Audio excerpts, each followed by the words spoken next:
আয় হাদির লাশ নিয়ে যা। ঠিক এই একটা বাক্য, মাত্র 5টা শব্দ, কিন্তু এই শব্দগুলোর ওজন কতটুকু জানেন? এই শব্দগুলো কি কেবল একজন পুলিশ কনস্টেবলের মুখের কথা, নাকি এর পেছনে লুকিয়ে আছে আরও গভীর, আরও ভয়ঙ্কর কোনো ষড়যন্ত্র?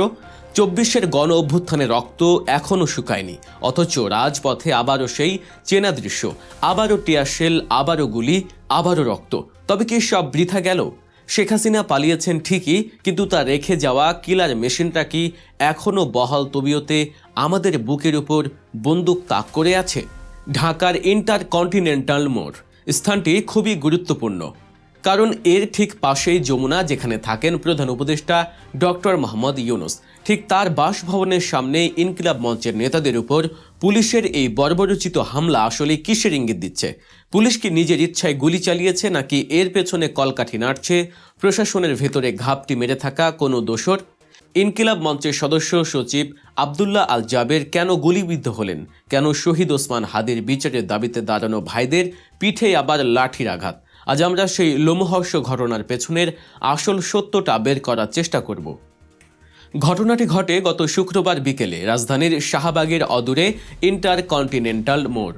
ইনকিলাব মঞ্চের নেতারা সেখানে জড়ো হয়েছিলেন অত্যন্ত যৌক্তিক এবং আবেগঘন একটি দাবিতে। তাদের দাবি ছিল, জুলাই বিপ্লবের অন্যতম শহীদ শরীফ ওসমান হাদির হত্যাকাণ্ডের তদন্ত হতে হবে জাতিসংঘের অধীনে, কোনো রাজনৈতিক লেজুর ভিত্তি নয়। নিছক বিচার চাওয়ার দাবিতে তারা অবস্থান নিয়েছিলেন। কিন্তু পরিস্থিতি হঠাৎ করেই পাল্টে গেল। বিকেল 4:30টার দিকে পুলিশ সেখানে চড়াও হয়। প্রত্যক্ষদর্শীদের মতে এবং ভিডিও ফুটেজ বিশ্লেষণে দেখা গেছে, পুলিশ পরিস্থিতি নিয়ন্ত্রণে আনার নামে জলকামান, টিয়ারশেল এবং সাউন্ড গ্রেনেড ব্যবহার করে। তবে অভিযোগ উঠেছে, পুলিশ সেখানে শুধু ছত্রভঙ্গ করতেই থামেনি, তারা গুলিও চালিয়েছে। এই ঘটনায় ইনকিলাব মঞ্চের সদস্য সচিব আবদুল্লাহ আল জাবের গুলিবিদ্ধ হয়েছেন বলে দাবি করা হয়েছে। শুধু জাবের নন, ডাকসুর নেত্রী ফাতেমা তাসনিম জুমা এবং রাকসুর জিএস সালাউদ্দিন আম্মার সহ শতাধিক নেতাকর্মী আহত হয়েছেন। এখন প্রশ্ন হলো, একটি শান্তিপূর্ণ সমাবেশে পুলিশ কেন এত আগ্রাসী ভূমিকায় অবতীর্ণ হলো, তাও আবার এমন একটি স্পর্শকাতর এলাকায়, যা কিনা প্রধান উপদেষ্টার বাসভবনের খুব কাছেই?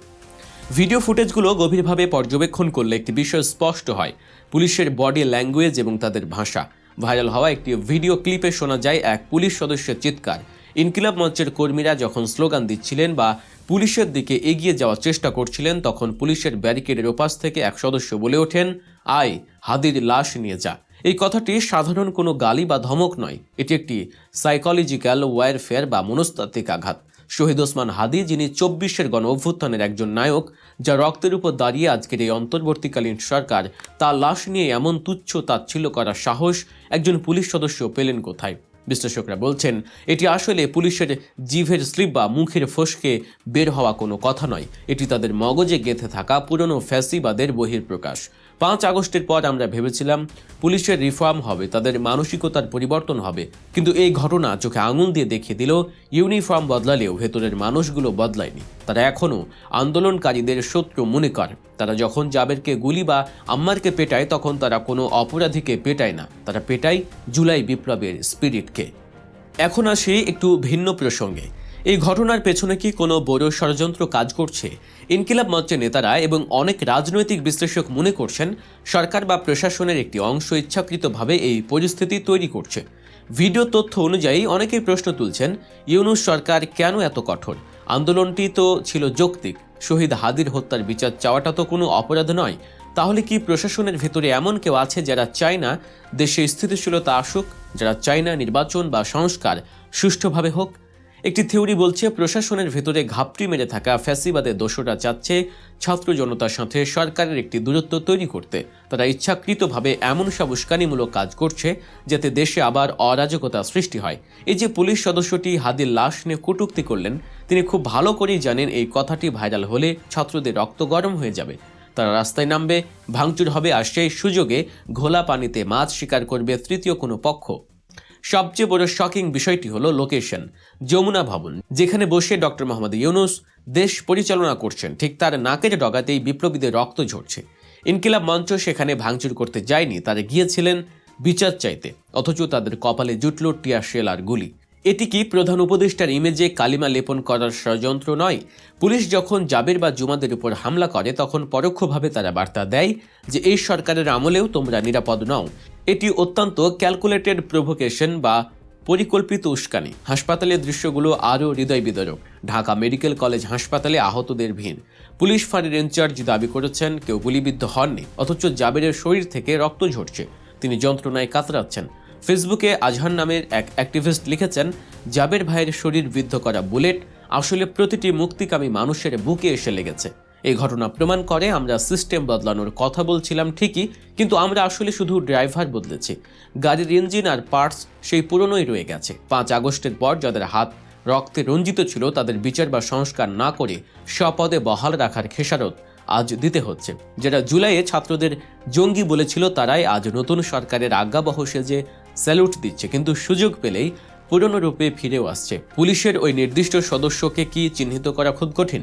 প্রযুক্তির এই যুগে তার ভয়েস রেকর্ড আছে, ভিডিও ফুটেজ আছে, তার আশেপাশের কলিগরা তাকে চেনে, কিন্তু তাকে কি ধরা হবে? নাকি বিভাগীয় তদন্ত নামক প্রহসনের মাধ্যমে তাকেও সাগর রুনির মামলার মতো আড়াল করা হবে? ইনকিলাব মঞ্চ পরিষ্কার জানিয়ে দিয়েছে হাদি হত্যার বিচার এবং এই হামলার বিচার না হওয়া পর্যন্ত তাদের আন্দোলন চলবে। তবে এখানে সরকারের নিরাপত্তা বা ধীরগতিও প্রশ্নবিদ্ধ। শহীদ হাদি তদন্ত নিয়ে জাতিসংঘকে ইমেইল পাঠাতে বা উদ্যোগ নিতে কেন এত গড়িমসি? কেন ছাত্রদের আবার রাস্তায় নেমে রক্ত দিতে হবে বিচার চাওয়ার জন্য? তবে কি আরামের জিন্দেগি পেয়ে সরকারের কেউ কেউ বিপ্লবের কথা ভুলতে বসেছেন? পরিশেষে একটি কথাই বলতে হয়, রক্তের দাগ এখনও শুকায়নি। ক্ষমতার দম্ভে যারা রাজপথকে আবারও রক্তে রঞ্জিত করছে তাদের মনে রাখা উচিত, ওসমান হাদির শাহাদাত ছিল আন্দোলনের মশাল, জাবেরের জখম সেই লড়াইয়ের নতুন শপথ। পুলিশের ওই সদস্যের লাশ নিয়ে যা উক্তিটি কেবল ইনকিলাব মঞ্চের প্রতি নয়, এটি পুরো জুলাই বিপ্লবের প্রতি এক বড় চপেটাঘাত।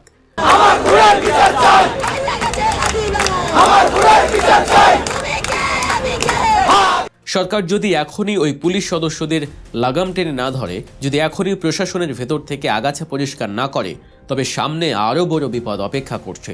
ছাত্ররা ভয় পায় না, তারা লড়তে জানে, কিন্তু রাষ্ট্র কেন বারবার তাদের লড়াই করতে বাধ্য করবে? ইনকিলাব মঞ্চের এই ঘটনা আমাদের চোখে আঙুল দিয়ে দেখিয়ে দিল বিপ্লব এখনও শেষ হয়নি। ফ্যাসিবাদের প্রেতাত্মারা এখনও আমাদের চারপাশে ঘুরে বেড়াচ্ছে। সতর্ক না হলে, ঐক্যবদ্ধ না হলে অর্জিত স্বাধীনতা আবারও ছিনতাই হয়ে যেতে পারে।